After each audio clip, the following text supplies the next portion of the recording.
What's up, YouTube? We're watching a school bus crash completion. Very cool.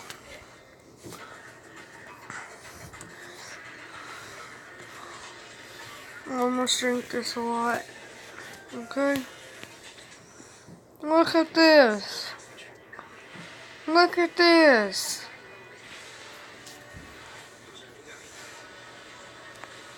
Everyone's shifted to one side.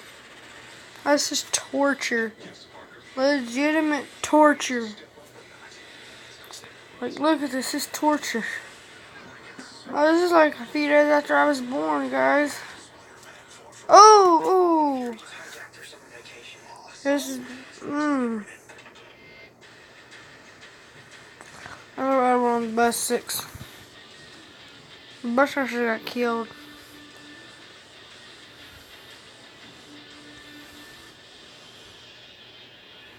Sorry, girls, this is gonna be a while. This is Paris, Texas.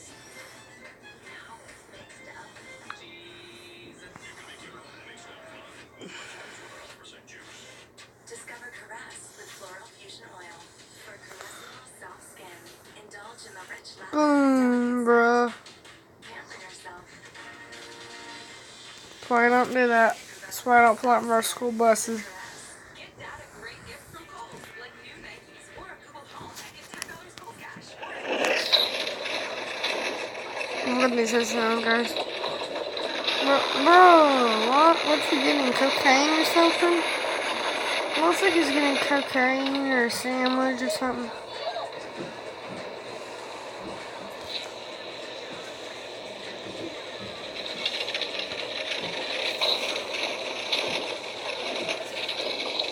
Oh, I see.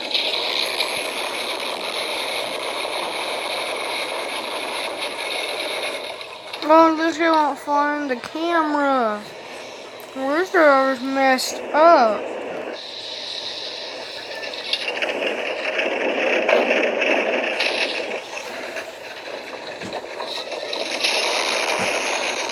He's really messed up.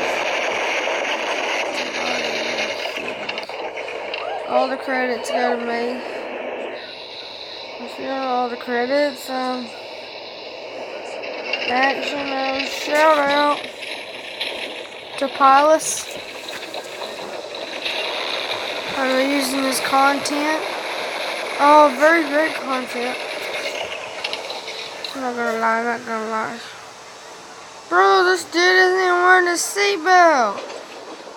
You retard. Not even wearing a seatbelt.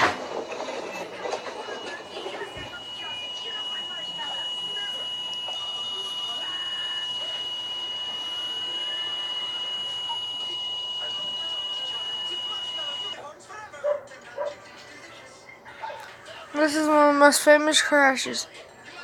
So you see this bus, see? Watch what happens next.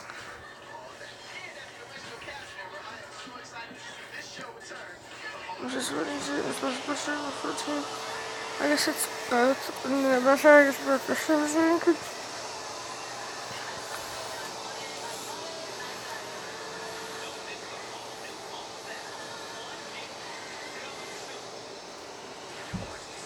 And several special needs students were on board when the bus driver ran a red light in front of Red Bug Lake Elementary, hit a car, and then a power pole. West 2's Marina Morocco joining us live with more of this video. And Marina, the bus driver has now resigned?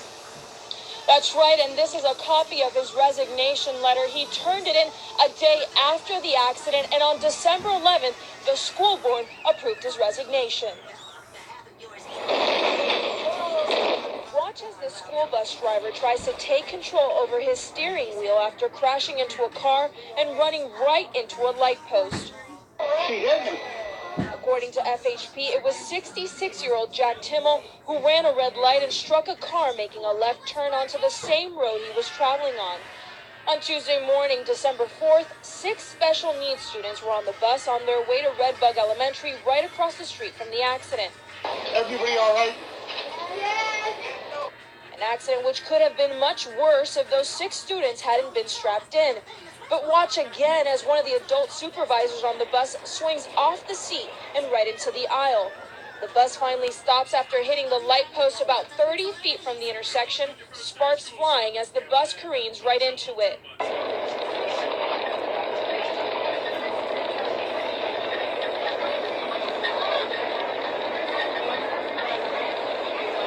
This is just crazy, people.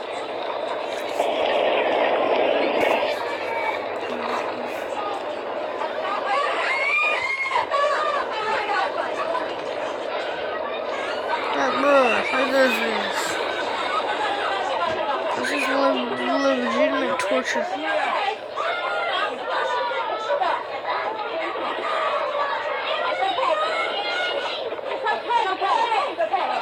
Two school buses. It's on tape. Tacoma, Washington. The woman behind the wheel Oh, this of the is so bus funny, guys. Watch. crashing into a pickup truck and another school bus. No children on board either one. The driver got a ticket for negligence. She was not wearing a seatbelt properly. Whoa! He was not injured. Luckily for her. Scary moments on this school bus near Atlanta. It was hit by a car and then sent careening across the road, running over a mailbox, a tree, and then slamming straight into a house. Incredible video there, but amazingly, no students were on board, and the driver is okay, but that house, as you can see, badly damaged. That is not gonna wrap it up. There's not wrapping it up. You know, this is actually gonna be my first educational video. So, yeah. I want this to be educational for everybody. Viewer discretion is advised. Some content may be disturbing for humans. So like when dogs and cows and horses watch this, warning, you have been warned.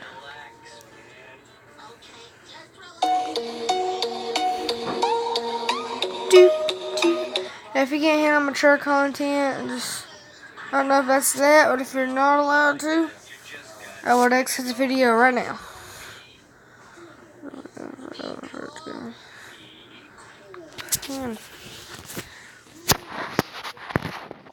Credit goes to me.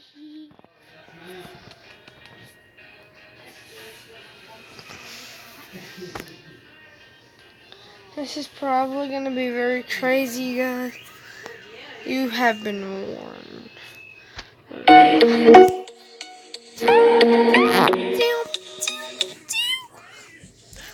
Wasn't it Thomas? Oh, good.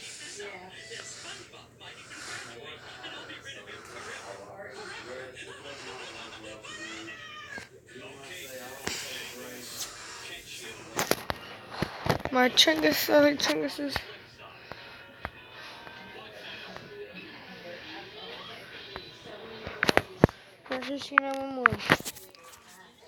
Warning. Viewer discretion is advised, possibly. If you cannot handle mature content, exit this video immediately. Kidney Perone has often been labeled different or special.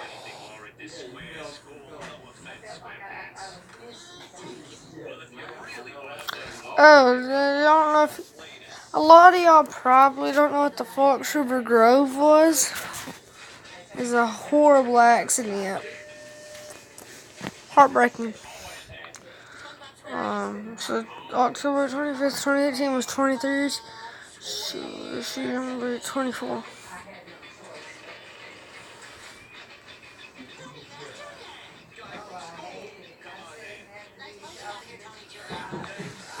Well, this is gonna be interesting to watch.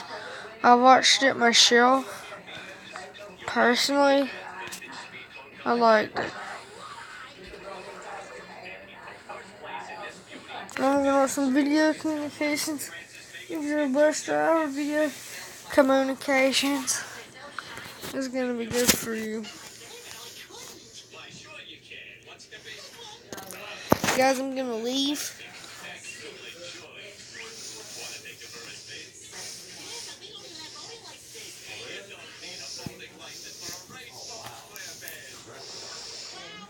I'm gonna leave real quick, guys. If it starts playing.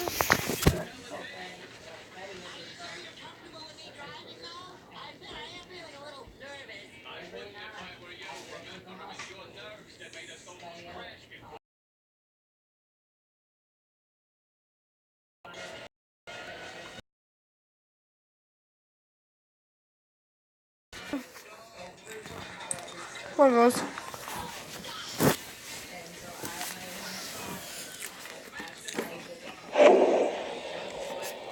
Oh, here we go. Picture this. You're on a school bus.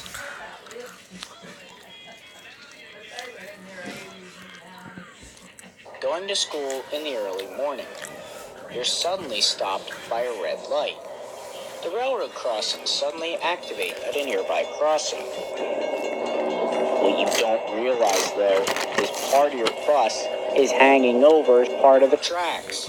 You then hear the gate arm slap the rear end of your bus as it comes down. Then you look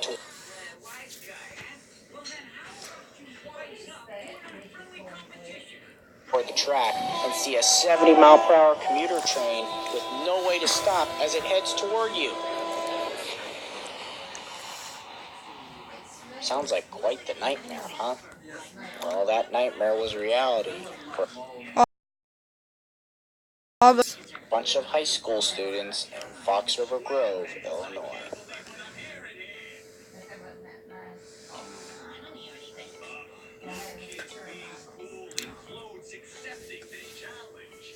On October 25th, 1995, Metra Express 624 is departing Crystal Lake Station, bound for Chicago. It departs at 7 a.m. right on time. 624 is often known as the Flyer, since it skips most stations at over 90 miles an hour as it heads down the Windy City.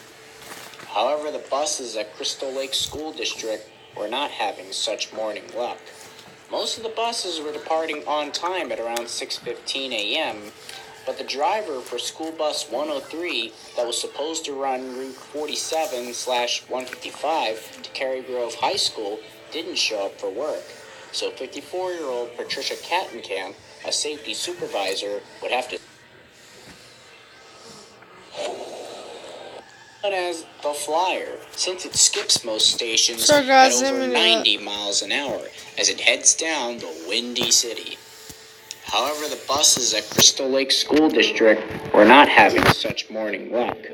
Most of the buses were departing on time at around 6:15 a.m., but the driver for school bus 103 that was supposed to run Route 47/155 to Cary Grove High School didn't show up for work. So 54-year-old Patricia Kattenkamp, a safety supervisor, would have to substitute that day.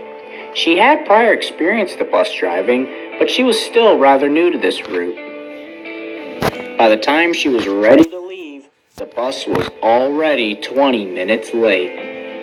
It was a rather cold fall morning, so some of the students still waiting outside had to quote-unquote huddle together to keep warm. The first two kids were picked up at the first stop at 6:55 a.m. The two helped to guide her through the route so she knew exactly where to go. By 7:05, the roads were backing up with the typical rush hour traffic. But as for 624, it was flying down the tracks at 60 miles an hour with no traffic stopping it. At 7:10, the last of 39 kids finally got on the bus. So now it was time to get to school. Freshman John Abson sat in the third row after sophomore Joe Calty, who stated that the back was for upperclassmen like himself and the front was for freshies like John. That little move would prove critical later. Seconds later, the train and bus's paths had to intersect at the Algonquin Road railroad crossing. They were approaching it around the same time, but the bus got there first. Kattenkamp stopped, looked, and listened, but she said she saw no train coming and proceeded across. But immediately after she started moving, a red traffic light stopped her at the other side of the crossing at an intersection.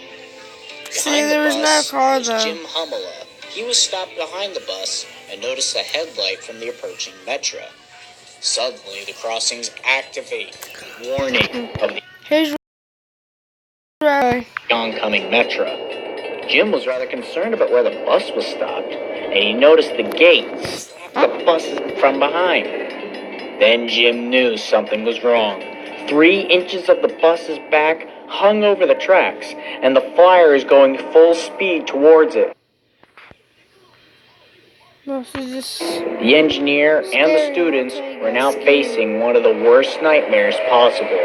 The engineer could only slam his brakes, blow his horn, and pray the bus got out of the way. The kids at first joked about the situation, but when they saw how fast the train was approaching them, they began to panic and scream at the back of the bus. Then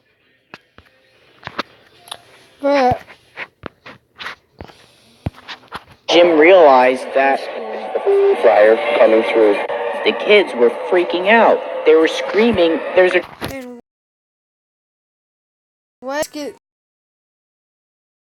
train coming! There's a train coming! Move, move!" Some of them even tried to make efforts to get out of the bus on their own.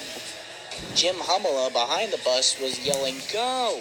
Go! Go!" Patricia Catcap, however, was confused from the screaming and didn't understand. Sadly, no one's prayers were answered.